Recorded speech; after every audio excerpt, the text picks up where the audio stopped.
নমস্কার বন্ধুরা, আমি সোনুর কিচেনে সকলকে স্বাগত।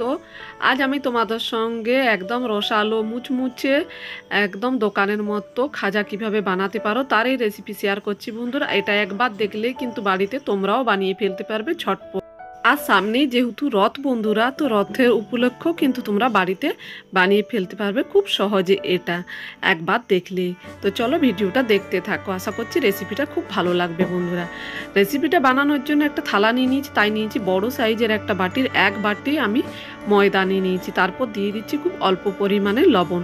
শুকনো উপকরণগুলোকে ভালো করে মিশিয়ে নিয়েছি। তারপর দিয়ে দিচ্ছি এখানে ঘিটা অবশ্যই করে ব্যবহার করার চেষ্টা করবেন বন্ধুরা।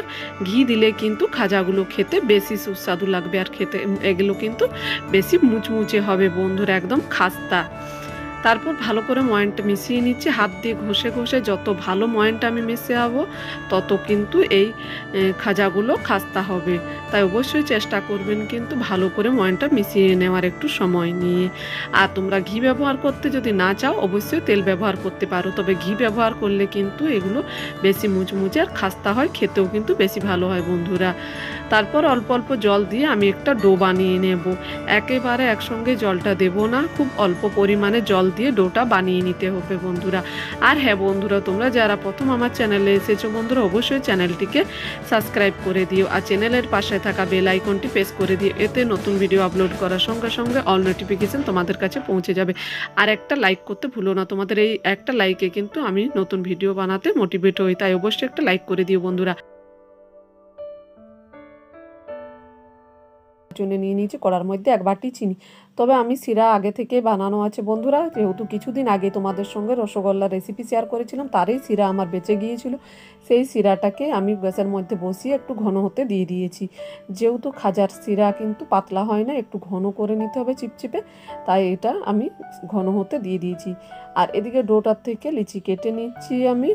আমার এখানে বেশ বড় বড় আমি এগুলো লিচি কেটে নিয়েছি, আর অনেকগুলোই আমার হয়েছে এখানে। এখন দেখো আমি এগুলোকে লিচিগুলোকে একটা থালায় রেখে দিয়েছি। রেখে দিয়ে একটু সাইড করে দিয়ে আমি চাকির মধ্যে অল্প কর্নফ্লাওয়ার নিয়েছি। কর্নফ্লাওয়ার নিয়ে আমি এগুলোকে রুটির মতো বেলে নেব। আর যদি তোমাদের কর্নফ্লাওয়ার না থাকে, এগুলো তুমি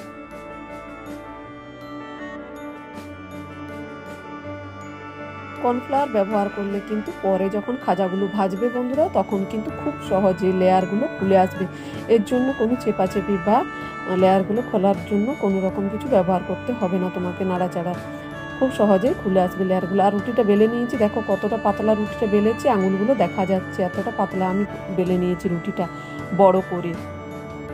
একদম বড় করে রুটিটা বেলে নিয়েছি, সাইডে রেখেছি। আর সবগুলো রুটি মানে 5টা রুটি আমি বেলে রেখে দিয়েছি। এদিকে শিরাটাও কিন্তু আমার ঘন হয়ে গেছে। দেখো আমি তোমাদেরকে হাতার সাইজে একটু নিয়ে দেখিয়ে দিচ্ছি হাত দিয়ে। এই দেখো তার কিন্তু হয়ে এসেছে বন্ধুরা।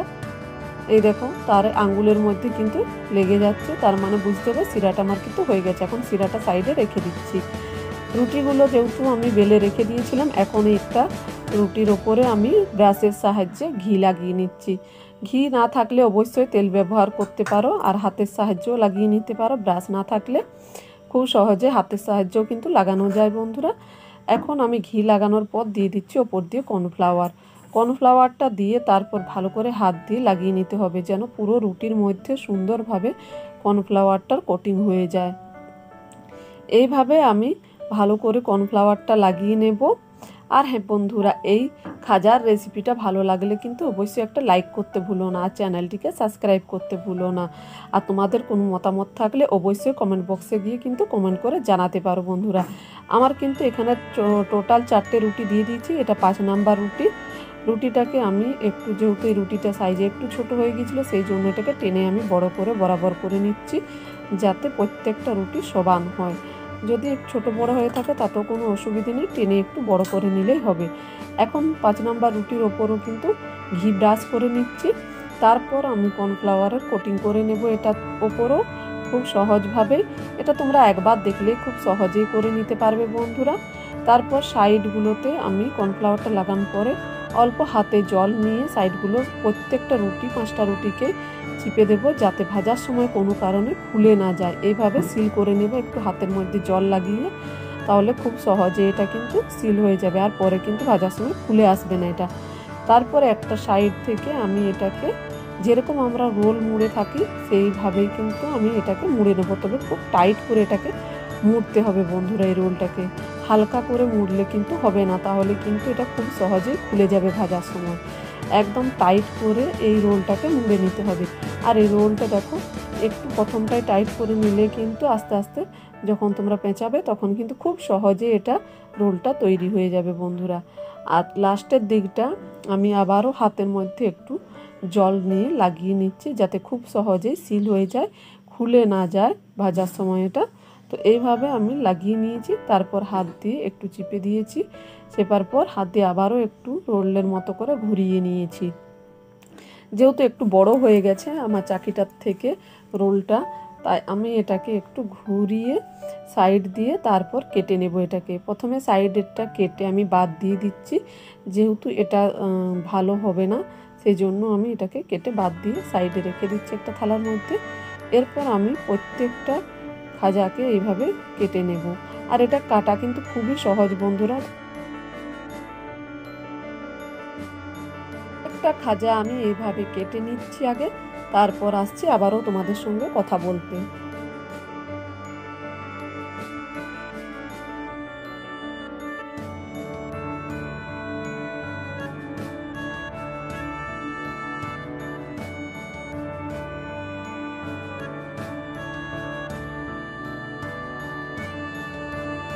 খাজাগুলো কেটে নিয়েছি। এখন আমি খাজাগুলোকে একটু দুটো আঙ্গুলের সাহায্যে এরকম চিপে দিচ্ছি। খুব বেশি প্রেস দেবো না বন্ধুরা, একদম হালকা হাতে আলতো হাতে এগুলোকে একটু আমি বড় করে নিচ্ছি আঙুলের সাহায্যে। তারপর এর মধ্যে অল্প আবারও কর্নফ্লাওয়ার দিয়ে আমি এগুলোকে অল্প বেলে নেব। তবে বেলার সময়ও কিন্তু একদম আলতো হাতে এগুলোকে বেলে নিতে হবে বন্ধুরা। তোমরা যদি বেলতে না চাও তাহলে কিন্তু আঙুলের সাহায্যে চিপে তারপর দুটো কোণ বরাবর টেনে নিলেও কিন্তু হবে বন্ধুরা, তাহলেও কিন্তু এগুলো ভাজা যায় বেলা তোমরা যদি বেলতে না চাও। তারপর আগেই গ্যাসের মধ্যে কড়া বসিয়ে দিয়েছিলাম, ভালো করে তেলটা আমি গরম করে তারপর তেলটাকে হালকা ঠান্ডা করে নিয়েছিলাম। খুব বেশি গরম না আর খুব বেশি ঠান্ডাও না। তারপর দিয়ে দিচ্ছি খাজাগুলো, এক এক করে খাজাগুলো আমি ছেড়ে দিয়েছি তেলের মধ্যে দেওয়ার কিছুক্ষণ পরেই কিন্তু দেখুন প্রত্যেকটা লেয়ার খুলে আসছে, আর দেখতেও কিন্তু দুর্দান্ত লাগছে। এইভাবে মিনিট 4-5 আমি এগুলোকে ভেজে নিয়েছি উল্টে পাল্টে বন্ধুরা। দেখুন কালারটা কত সুন্দর এসেছে খাজাগুলোর। প্রত্যেকটা খাজা কিন্তু দারুণভাবে ভাজা হয়ে গেছে, একদম খাস্তা হয়েছে বন্ধুরা। আর কালারগুলো দেখেই তোমরা বুঝতে পেরেছো যে এই খাজাগুলো কতটা সুন্দর হয়েছে। সবগুলো খাজাই আমার এভাবে ভাজা হয়ে গেছে বন্ধুরা। এখন আমি শিরার মধ্যে দিয়ে দিচ্ছি। শিরার মধ্যে দিয়ে এগুলোকে আমি একটু চামচের সাহায্যে নাড়াচাড়া করে নেব, যাতে খুব সহজেই রসটা ভেতরে ঢুকে যায় শিরাটা। আর এগুলো কিন্তু রাখার খুব বেশি দরকার নেই বন্ধুরা, এইভাবে 2-4 মিনিটের মতো রাখলেই কিন্তু খুব সহজে রসটা ভেতরে ঢুকে যাবে। আমি আবারও একটা ব্যাচ দেখো গ্যাসের মধ্যে দিয়ে দিয়েছি। এই ব্যাচটাও সেমভাবে আমি ভেজে নেব খাজাগুলোকে। আর আমি দুটো ব্যাচে এই খাজাগুলোকে ভেজে নিয়েছি বন্ধুরা।